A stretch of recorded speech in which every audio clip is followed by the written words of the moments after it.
दुख सुख है एक उड़ता बादल, दुख से क्या घबराना। इंसान तो घबराता ही है, लेकिन आज के रसूल हमें और आपको सब्र का तलकीन देता है। क्या कहता है? दुख सुख है एक उड़ता बादल, दुख से क्या घबराना।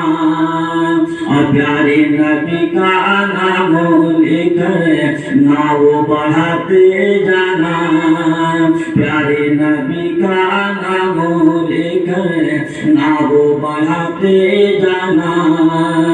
दुख भी नहीं सुख रे माझी, दुख भी नहीं सुख रे माझी, धूप भी नहीं छाओ रे माझी, नाव बढ़ाने रे माझी, नाव बढ़ाने रे माझी, नाव बढ़ाने ना।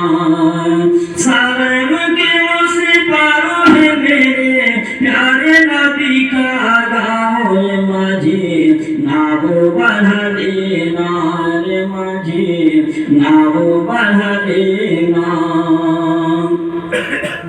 मेरे